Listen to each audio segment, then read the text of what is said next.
Hello everyone, welcome back. This is Rohit Semwal. तो आगे बढ़ते हैं हमारे जेम ट्रेनिंग कोर्स में। अभी तक हमने सीखा कि जेम पे रजिस्ट्रेशन कैसे होगा, ओईएम पैनल आप कैसे ले सकते हैं, उसके लिए क्या स्टेप्स हैं। जिन लोगों ने नहीं देखे हैं वो वीडियोस, वो डिस्क्रिप्शन में जाके देख सकते हैं कि कैसे रजिस्ट्रेशन होगा, ओईएम पैनल आप कैसे ले सकते हैं। चलो सर, अभी हमारा रजिस्ट्रेशन तो हो गया, प्रोफाइल हमने बना ली। अब बात करते हैं कि प्रोडक्ट कैसे ऐड होंगे। मैंने बताया कि जेम जो है एक ई कॉमर्स प्लेटफॉर्म है, कैटलॉग बेस्ड प्लेटफॉर्म है। जब तक आप प्रोडक्ट अपलोड नहीं करोगे ना, तब तक ये आपको कोई भी टेंडर नहीं शो करता है ना। एग्जाम्पल, जैसे आपको फर्नीचर की कैटेगरी में डील करना है तो पहले फर्नीचर का प्रोडक्ट ऐड करना पड़ेगा, तभी उससे रिलेटेड टेंडर्स आपको आने स्टार्ट होंगे। अभी जो हमारी प्रोफाइल बनी है, खाली एक यूजर आईडी पासवर्ड बन गया। जैसे आप लोग फेसबुक पे अपनी प्रोफाइल बनाते हैं ना, साइन अप करते हैं, न्यूज फीड तब तक आनी स्टार्ट नहीं होती जब तक आप किसी को फ्रेंड नहीं बनाते, किसी को फॉलो नहीं करते, तब तक वो अपडेट आने स्टार्ट नहीं होते। तो उसी तरीके का समझ लीजिए कि जब तक हम कोई कैटलॉग नहीं बनाएंगे, अगर मुझे चेयर की कैटेगरी में डील करना है, चेयर का टेंडर भरना है, तो पहले मुझे चेयर का कोई भी प्रोडक्ट अपने कैटलॉग में ऐड करना होगा, तभी जेम का सॉफ्टवेयर आपको टेंडर भेजना स्टार्ट करता है। तो इसमें ना कोई भी लिमिटेशन नहीं है। कई लोगों को डाउट रहता है कि सर मैं अगर चेयर ऐड कर दूंगा तो क्या मैं दूसरा प्रोडक्ट कर सकता हूं, या मैं कोई दूसरा प्रोडक्ट ऐड कर दूंगा तो तीसरा कर सकता हूं। जेम की तरफ से कोई भी लिमिटेशन नहीं है। अगर आपके अंदर पोटेंशियल है, आप 100 कैटेगरी में डील करना चाहते हैं तो आप डील कर सकते हैं। जेम की तरफ से कोई भी रिस्ट्रिक्शंस नहीं है। तो बढ़ते हैं उसके ऊपर कि कैटलॉगिंग कैसे होगी, कैटलॉगिंग कैसे की जा सकती है जेम पे। उससे पहले ना मैं बताना चाहता हूं कि जेम पे जो कैटलॉगिंग है किस तरीके से वर्क करती है।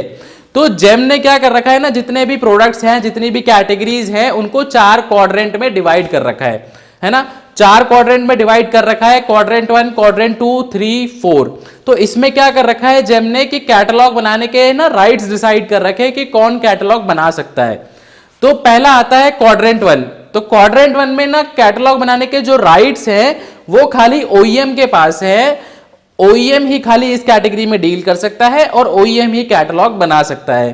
तो इसमें बड़े बड़े प्रोडक्ट्स आते हैं, कार, ट्रक, बस, ट्रैक्टर वगैरह, या कुछ ऐसे प्रोडक्ट्स जो रीसेलर को नहीं दिए जा सकते, वो सारे क्वाड्रेंट 1 में आते हैं। फिर आती है क्वाड्रेंट 2 कैटेगरी। क्वाड्रेंट 2 कैटेगरी में जो कैटलॉग बनाने के राइट्स हैं वो दोबारा से ओईएम के पास है, बट ओईएम क्या कर सकता है, अपने रीसेलर को ऑथराइजेशन दे सकता है कि भैया ये लो आप ऑथराइजेशन, आप भी इस प्रोडक्ट को आगे रीसेल कर सकते हो, आप अपने प्रोस्पेक्टिव बायर के साथ डील कर सकते हो। तो इसमें क्या है कि जो प्रोडक्ट्स आते हैं नॉर्मली जो बड़े बड़े ओईएम से, जैसे सैमसंग हो गया, एलजी हो गया, लॉयड हो गया, है ना, तो इनके जो प्रोडक्ट्स हैं, डेस्कटॉप, लैपटॉप, एसी, टीवी वगैरह, ये सब क्वाड्रेंट 2 में आते हैं। तो ऐसा कोई प्रोडक्ट अगर क्वाड्रेंट 2 में जो आता है और आप उसमें डील करना चाहते हैं, तो उसके लिए पहले आपको ओईएम से ऑथराइजेशन लेना पड़ेगा। और अगर आप खुद ओईएम है तो पहले आपको ओईएम पैनल लेना पड़ेगा जेम पे, तब आप क्वाड्रेंट 2 कैटेगरी में अपना प्रोडक्ट लिस्ट कर सकते हैं और उस कैटेगरी में डील कर सकते हैं। क्वाड्रेंट 3 कैटेगरी में कैटलॉग बनाने के जो राइट्स है वो ओईएम और रीसेलर दोनों के पास है। ओईएम से मेरा मतलब है ओरिजिनल इक्विपमेंट मैन्युफैक्चरर। तो उसमें जो राइट्स हैं दोनों के पास है, ओईएम और रीसेलर दोनों के पास है। क्वाड्रेंट 2 में क्या था कि रीसेलर कैटलॉग बना ही नहीं सकता है। क्वाड्रेंट 3 में अगर आपका ओईएम जेम पे अवेलेबल नहीं है तो आप कैटलॉग बना सकते हैं। एग्जाम्पल के साथ समझते हैं, जैसे मेरा एक प्रोडक्ट है ए ब्रांड, है ना, मैं रीसेलर हूं ए ब्रांड का, और ए ब्रांड का जो ओईएम है वो जेम पे अवेलेबल नहीं है। तो मैं ए ब्रांड का कोई भी एक ब्लैक चेयर में अपलोड करना चाहता हूं तो मैं कर सकता हूं, है ना। मैंने अपना कैटलॉग बना दिया। होता क्या है कि 10 दिन बाद ए ब्रांड का जो ओईएम है वो जेम पे आ जाता है और जेम पे अपना ओईएम पैनल ले लेता है। फिर उसके बाद 10 दिन के बाद अगर मुझे ए ब्रांड का कोई दूसरा प्रोडक्ट, जैसे मैंने ब्लैक चेयर पहले डाली थी और अब मुझे उसका ऑरेंज चेयर डालना है, तो मैं उसको नहीं कर सकता, पहले मुझे ओईएम से ऑथराइजेशन लेनी पड़ेगी, तभी मैं कर सकता हूं। क्वाड्रेंट 2 में क्या था कि जब तक ओईएम नहीं आएगा तब तक आप डील नहीं कर सकते। क्वाड्रेंट 3 में क्या है, ओईएम नहीं है तो आप कर सकते हो, बट एक बार ओईएम आ गया तो ओईएम से आपको ऑथराइजेशन लेनी पड़ेगी। एक और फर्क होता है कि क्वाड्रेंट 2 में अनब्रांडेड नाम की कोई चीज नहीं होती सर, है ना। क्वाड्रेंट 3 में जितनी भी कैटेगरीज हैं तो जेम ने बाय डिफॉल्ट आपको अनब्रांडेड का ऑप्शन दे रखा है। अनब्रांडेड प्रोडक्ट आपको हर एक क्वाड्रेंट 3 कैटेगरी में मिलेगा ही मिलेगा। नोट कर लीजिए, चाहे वो कैटेगरी फर्नीचर की हो, चाहे वो कैटेगरी मेडिकल इक्विपमेंट की हो, अगर वो कैटेगरी क्वाड्रेंट 3 में है तो अनब्रांडेड NA या अनब्रांडेड करके आपको ब्रांड जरूर वहां पे आपको लिस्टेड मिलेगा। फिर एक आती है क्वाड्रेंट 4 कैटेगरी। क्वाड्रेंट 4 कैटेगरी सबके लिए ओपन है, उसमें कोई भी डील कर सकता है, कोई भी अपना प्रोडक्ट लिस्ट कर सकता है, उसमें कोई भी ऑथराइजेशन नहीं चाहिए, वो सबके लिए ओपन है ना। तो ये 4 क्वाड्रेंट है। आपको डिटेल में इन चारों क्वाड्रेंट के बारे में जानना है तो मैं अपना लिंक एक डिस्क्रिप्शन में दे देता हूं। पहले मैंने एक कंप्लीट वीडियो बनाई थी 4 क्वाड्रेंट्स के ऊपर, तो आप वो भी चेक कर सकते हो। वापस से आते हैं कि प्रोडक्ट लिस्टिंग कैसे होगी। तो प्रोडक्ट लिस्टिंग जेम पे 2 तरीके से होती है। एक तो आप पेयरिंग कर सकते हो और क्लोनिंग कर सकते हो। पेयरिंग और क्लोनिंग जो है वो दोनों एक ही चीज है ना। मार्केट में जो भी प्रोडक्ट अवेलेबल है उनको कैसे क्लोन करना है, पेयर करना है, वो आप कर सकते हो जेम पे। और एक होता है फ्रेश प्रोडक्ट अपलोड करना, कि कोई प्रोडक्ट मार्केट में अवेलेबल नहीं है या मार्केट में जो अवेलेबल है वो आपके अकॉर्डिंग नहीं है, आपके स्पेसिफिकेशन के अकॉर्डिंग नहीं है, बट आप करना चाहते हो, तो उसके लिए आपको फ्रेश प्रोडक्ट अपलोड करना होता है। तो आज हम सीखेंगे कि क्लोनिंग और पेयरिंग आप जेम पे कैसे कर सकते हैं। तो आइए स्टार्ट करते हैं वीडियो। तो फ्रेंड्स, मैंने लॉगिन कर लिया है जेम प्रोफाइल पे, रीसेलर प्रोफाइल पे। तो मैंने बताया कि हम सीखेंगे कि पेयरिंग और क्लोनिंग कैसे करी जा सकती है। तो जिस भी कैटेगरी का आपको प्रोडक्ट ऐड करना है अपनी प्रोफाइल में, जिस भी कैटेगरी को आप ऐड करना चाहते हो, प्रोडक्ट को ऐड करना चाहते हो, उसको आप ओपन करोगे। जैसे मैंने मेंशन किया कि जेम का सॉफ्टवेयर तब तक आपको टेंडर नहीं दिखाता जब तक आप उसका कैटलॉग नहीं बना लेते। और कैटलॉग बनाने के बाद आपको उन्हीं प्रोडक्ट्स के टेंडर आने लग जाते हैं। अगर हम चेयर ऐड करेंगे तो चेयर्स के टेंडर आएंगे, सैनिटाइजर आप ऐड करोगे तो सैनिटाइजर के टेंडर आना स्टार्ट हो जाएंगे। तो जितनी भी कैटेगरीज में आप डील करते हो, उनको ऐड करना चाहते हो, तो आपको क्या करना होता है, हर एक कैटेगरी में एक एक प्रोडक्ट आप डालेंगे तो आप देखेंगे कि उन कैटेगरीज के टेंडर्स भी आपको आना स्टार्ट हो जाएंगे। तो कैटलॉगिंग होगी कैसे, प्रोडक्ट ऐड होगा कैसे, उसके लिए हम कैटेगरी में जाएंगे, एंटर करेंगे। जैसे मैं एग्जांपल ले रहा हूँ सैनिटाइजर का, है ना। सैनिटाइजर वाली कैटेगरी में हम जाएंगे। सबके लिए सेम है, स्टेप्स हर एक चीज के लिए सेम है ना। मतलब कैसे होगा, मैं आपको ये बताना चाह रहा हूँ कि पेयरिंग होगी कैसे, क्लोनिंग होगी कैसे, प्रोडक्ट आपको ऐड कैसे करना है अपनी प्रोफाइल में। तो ये जो हम कैटेगरी में एंटर कर गए हैं, ये इस प्रोडक्ट की कैटेगरी है, सैनिटाइजर, अल्कोहल बेस्ड हैंड रब सैनिटाइजर। ये कैटेगरी क्वाड्रेंट 3 में है। जैसे मैंने आपको बताया कि क्वाड्रेंट 3 में दोनों ही कैटलॉग बना सकते हैं और ओईएम और रीसेलर दोनों ही बना सकते हैं। डिटेल में अगर आपको क्वाड्रेंट के बारे में जानना है तो डिस्क्रिप्शन में मेरा लिंक दिया हुआ है, उसमें क्वाड्रेंट्स के बारे में डिटेल्स में बता रखा है। तो अभी हम वो कर रहे हैं, पेयरिंग कर रहे हैं। तो पेयरिंग अभी हम सीखेंगे। जैसे मैंने मेंशन किया था कि क्वाड्रेंट 3 और 4 में आपको बाय डिफॉल्ट अनब्रांडेड या फिर एनए नाम से ब्रांड जरूर मिलेगा। तो इसमें सर्च करते हैं। यहाँ पे आप देखेंगे कि अनब्रांडेड या एनए नाम की चीज जरूर मिल जाएगी आपको।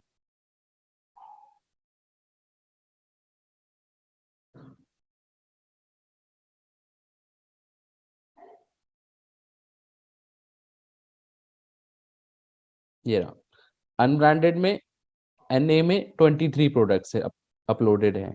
एनए मतलब नॉट एप्लीकेबल। तो किसी भी प्रोडक्ट को आपको ऐड करना है, किसी भी प्रोडक्ट को आप ऐड करना चाहते हो अपनी प्रोफाइल में, आप क्या करोगे, इस प्रोडक्ट को सिंपली ओपन कर लोगे। ओपन करने के बाद ना यहाँ पे एक ऑप्शन आता है सेल दिस आइटम का। ये जो सेल दिस आइटम का ऑप्शन है खाली क्वाड्रेंट 3 और क्वाड्रेंट 4 के प्रोडक्ट्स में आएगा। क्वाड्रेंट 2 में तब आएगा जब आपको उस ओईएम से ऑथराइजेशन मिल जाएगी, जब आप जिसका प्रोडक्ट आप ऐड करना चाहते हो। क्वाड्रेंट 1 में ये ऑप्शन आता ही नहीं है, क्योंकि रीसेलर क्वाड्रेंट 1 में अलाउड ही नहीं है। रीसेलर्स क्वाड्रेंट 1 में एंटर ही नहीं कर सकते, उसमें डील ही नहीं कर सकते, खाली ओईएम्स के लिए है क्वाड्रेंट 1। तो अभी हमें इस प्रोडक्ट को ऐड करना है, तो हम क्या करेंगे, सेल दिस आइटम पे क्लिक करेंगे। जेम पे कोई भी प्रोडक्ट है, किसी भी कैटेगरी का है, क्वाड्रेंट 3 है, क्वाड्रेंट 4 है, कोई भी प्रोडक्ट है, चेयर है, सैनिटाइजर है, लैपटॉप है, या जो भी कैटेगरी जो क्वाड्रेंट 3 में आती है, तो उसमें अनब्रांडेड जरूर मिलेगा। और अनब्रांडेड सारे ही प्रोडक्ट आप अपने प्रोफाइल में ऐड कर सकते हो क्लोनिंग और पेयरिंग करके, है ना। इस पे क्लिक करेंगे सेल दिस आइटम पे, इस तरीके का एक पॉपअप आएगा, इस पे ओके करेंगे।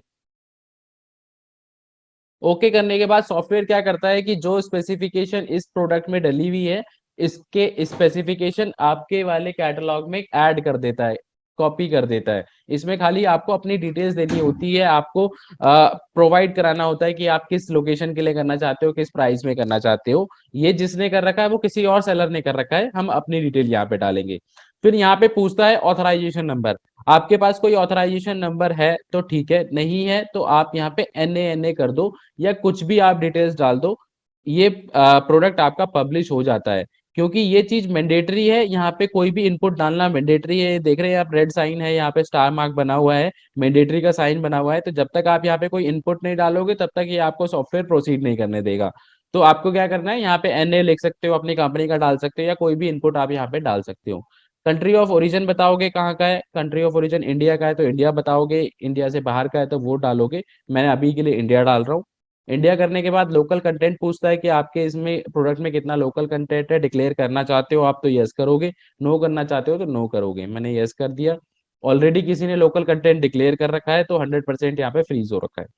नीचे आएंगे, एमआरपी यहाँ पे ऑलरेडी डली हुई है, जिसने ये प्रोडक्ट मार्केट में डाला उसने एमआरपी प्रूफ डाली थी तो उसकी एमआरपी यहाँ पे फ्रीज हो रखी है। इनकेस अगर आप एमआरपी चेंज करना चाहते हो तो यहाँ पे रिक्वेस्ट एमआरपी चेंज का ऑप्शन है, इस पे जाके आप वो रिक्वेस्ट कर सकते हो।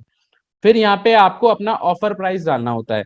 ऑफर प्राइस में आपको बताना होता है कि आप ये प्रोडक्ट कितने में सेल करना चाहते हो जेम पे। तो जेम पे एक कंडीशन है कि कोई भी आप यहाँ पे ऑफर प्राइस डालोगे, एमआरपी से 10% कम रखना होता है। अगर मैं यहाँ पे 4400 डालूंगा तो सॉफ्टवेयर मुझे अलाउ नहीं करेगा। यहाँ पे ये पॉपअप आ जाता है, offer price needs to be at least 10% lower than MRP. तो 10% आपको कम करके यहाँ पे डालना होता है। तो आप अपने अकॉर्डिंग 10% या उससे ज्यादा डिस्काउंट अगर आप देना चाहते हो तो आप अपने अकॉर्डिंग यहाँ पे डाल दोगे। किसी किसी कैटेगरीज में ये जो स्लैब है डिस्काउंट वाला 10 भी है, किसी में 20 भी है, तो वो आप चेक कर सकते हैं। वैसे 90 to 95 कैटेगरीज में ये जो स्लैब है 10% का ही है। फिर इसके नीचे यहाँ पे एक ऑप्शन आता है टेरिटरी डिसाइड करने का, कि आप ये जो प्रोडक्ट है किस लोकेशन के लिए सेल करना चाहते हो। अगर आप ऑल इंडिया के लिए करना चाहते हो तो ये सारी रीजन आप यहाँ पे सेलेक्ट कर लोगे, सारे ही जोन एक एक एक करके सेलेक्ट कर लोगे। इन केस आपका इंटरेस्ट है कि कोई पर्टिकुलर स्टेट में आपको करना है तो आप यहाँ पे स्टेट भी कर सकते हो। ठीक है, स्टेट के साथ अगर आप चाहते हो कि कोई डिस्ट्रिक्ट ऐड करना चाहते हो, जैसे मैंने दिल्ली कर लिया, दिल्ली के साथ मैं चाहता हूँ कि मैं फरीदाबाद भी करूँ और गुड़गांव भी करूँ, तो आप यहाँ पे जाके सर्च कर सकते हो और इसे ऐड कर सकते हो डिस्ट्रिक्ट पे जाके। जैसे मैंने यहाँ पे फरीदाबाद ऐड किया और गुड़गांव मैंने यहाँ पे ऐड कर दिया। तो अभी जो मैंने क्या किया है कि मैंने जो अपने प्रोडक्ट की अवेलेबिलिटी है कहाँ के लिए दिखाई है, दिल्ली के लिए दिखा दी है, फरीदाबाद के लिए दिखा दी है और गुड़गांव के लिए दिखा दी है। तो मेरा प्रोडक्ट जो लाइव होगा खाली इसी लोकेशन के लिए ऐड होगा, और कोई भी बायर जो इस लोकेशन में रजिस्टर्ड है खाली उसी को मेरा प्रोडक्ट दिखेगा, बाकी स्टेट्स के बायर्स को मेरा प्रोडक्ट विजिबल नहीं होगा। क्योंकि मैंने बोला है कि मैं खाली इसी कैटेगरी में डील करता हूँ, इसी लोकेशन में डील करता हूँ, इसी स्टेट में डील करता हूँ, इन्हीं डिस्ट्रिक्ट्स में डील करता हूँ। तो मेरा जो प्रोडक्ट विजिबल होगा खाली इसी स्टेट के लिए होगा, बाकी स्टेट के बायर्स को मेरा प्रोडक्ट नहीं दिखेगा। फिर यहाँ पे एक ऑप्शन आता है करंट स्टॉक का, आपको बताना है आपके पास कितना स्टॉक है इसका। तो आप ये अपने अकॉर्डिंग यहाँ पे फिल कर देंगे जो भी आपको सूटेबल लगता है। फिर यहाँ पे ऑप्शन होता है कि मिनिमम क्वांटिटी पर कंसाइनी, मिनिमम कितनी क्वांटिटी का आप ऑर्डर लेना चाहते हो। तो आप यहाँ पे डाल दोगे कि 100 या 1000। जैसे मैंने 1000 डाला तो मैंने यहाँ डाल दिया कि भैया मैं कम से कम 1000 यूनिट का ऑर्डर लूंगा, उससे कम का मैं ऑर्डर एक्सेप्ट ही नहीं करूंगा। तो जो भी बायर 1000 से कम का कोई भी ऑर्डर बना रहा होगा उसको मेरा जो प्रोडक्ट है वो विजिबल ही नहीं होगा, उसको मेरा प्रोडक्ट शो ही नहीं करेगा। जो भी 1000 से ऊपर का ऑर्डर बनाएगा उसी को मेरा प्रोडक्ट दिखाई देगा। तो आप अपने अकॉर्डिंग जो करना चाहते हैं आप यहाँ पे कर सकते हैं। ठीक है, फिर यहाँ पे एक ऑप्शन है lead time for direct purchase. यहाँ पे आपको बताना होता है कि आपको कल को ऑर्डर आता है तो उसके ऊपर कितने दिन में आप एग्जीक्यूशन करोगे, कितने तरह दिन में आप उसे डिलीवर करोगे। तो आप अपने अकॉर्डिंग यहाँ पे डाल सकते हो 1 2 3 4 5 जो भी है आप यहाँ पे डाल सकते हो, है ना। बट कोई भी जेम पे आपको ऑर्डर मिलता है तो उसमें बाय डिफॉल्ट आपको 15 डेज का टाइम मिलता ही मिलता है। 15 डेज आपको मिनिमम मिलते हैं किसी भी ऑर्डर को एग्जीक्यूट करने के लिए। एक और चीज, जो हमने यहाँ पे प्राइस डाला है ना, तो हर एक कैटेगरी ने जेम ने क्या कर रखा है, हर एक कैटेगरी में ना प्राइस रेंज डिसाइड कर रखा है कि इस कैटेगरी में मिनिमम कितने रुपए का प्राइस प्रोडक्ट जा सकता है और मैक्सिमम कितने रुपए का प्रोडक्ट जा सकता है। जैसे आप देख रहे हैं यहाँ पे रेंज लिखी हुई है 1 से लेकर 13,000 तक। मतलब 1 रुपए से कम का कोई प्रोडक्ट नहीं डालेगा। अगर आप पैसे में कोई प्रोडक्ट डालना चाहते हैं तो वो इसमें नहीं डालेगा, और 13,000 से ऊपर का अगर आप कोई प्राइस डालेंगे इस कैटेगरी में तो नहीं लेगा। जैसे मैं यहाँ पे 14,000 डालना चाहूंगा तो ये दिखा देगा कि ये अलाउड ही नहीं है इस कैटेगरी में। तो इस कैटेगरी में या जेम पे जितनी भी कैटेगरीज बनी हुई है जेम ने क्या कर रखा है, हर एक कैटेगरी में प्राइस कैपिंग कर रखी है, और उसी प्राइस कैपिंग के रेंज में ही आपको अपना प्राइस डालना होता है। ये सारी डिटेल्स हमने फिल कर दी, सेव एंड प्रोसीड करेंगे आप। Review terms and condition, captcha डालेंगे और इसे पब्लिश करेंगे। तो ये जो प्रोडक्ट है ये इंस्टेंट पब्लिश हो जाता है, जितने भी हम कॉपी करते हैं, क्लोनिंग करते हैं, इमीडिएट आपके प्रोफाइल में ऐड हो जाता है। तो ये कैसे आपको देखना है कहाँ पे ऐड हुआ है, तो ये आप जैसे ये वाला ऑप्शन है, कैटलॉग में जाएंगे, प्रोडक्ट में जाएंगे और सर्च माय ऑफरिंग में जाके आप चेक कर सकते हैं कि वो प्रोडक्ट आपके प्रोफाइल में आ गया कि नहीं आया। अभी देखिए जैसे हमने ये किया 4000 में, तो ये आ गया है ना। ये आपके कैटलॉग में इस तरीके से कैटलॉग बनती चली जाती है। तो अनब्रांडेड प्रोडक्ट जितने भी मार्केट में अवेलेबल हैं सारे ही आप चेक कर सकते हो, सारे ही आप अपने प्रोफाइल में ऐड कर सकते हो। ब्रांडेड प्रोडक्ट कौन से कर सकते हो, कौन से नहीं कर सकते हो, वो भी मैं बता देता हूँ आपको, है ना। जैसे सैनिटाइजर कैटेगरी में हम गए थे,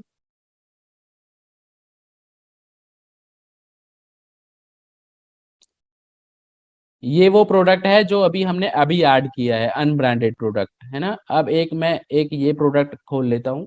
ये बाहर से ही देखने को पता लग रहा है कि ये ओईएम ने डाला है, मतलब ओईएम जेम पे आ रखा है, ओईएम ने अपना ओईएम पैनल ले रखा है ना। अब एक और ब्रांड है यहाँ पे मेडिपोल करके, तो मेडिपोल का भी आप देखेंगे कि इन्होंने भी यहाँ पे आपको दिख रहा है OEM verified reseller, OEM verified catalogue. तो जिस भी कैटलॉग पे आपको, जैसे ये प्रोडक्ट हमने अभी डाला था, जिस भी कैटलॉग पे आपको ये दोनों चीजें नॉट वेरीफाइड दिखती है ना, तो वो सारे ही कैटलॉग आप ऐड कर सकते हो, क्लोन कर सकते हो, कॉपी कर सकते हो। जिसमें ये चीजें वेरीफाइड होंगी तो समझिए उसका ओईएम जेम पे अवेलेबल है, उसने अपना ओईएम पैनल ले रखा है, उसको आप विदाउट ऑथराइजेशन कॉपी क्लोन नहीं कर सकते। ठीक है, एक एग्जांपल जैसे मैं किसी ब्रांड का भी दिखा देता हूँ आपको।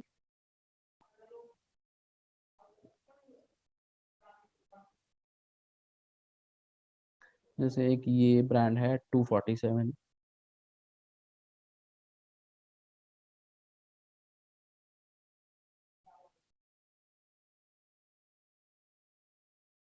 हम्म, जैसे ये देख रहे हैं आप 247, ये ब्रांड नेम है, इसमें ये प्रोडक्ट ऐड हो रखे हैं। इसमें आप देख रहे हैं कि यहाँ पे जो दोनों चीज है नॉट वेरीफाइड है।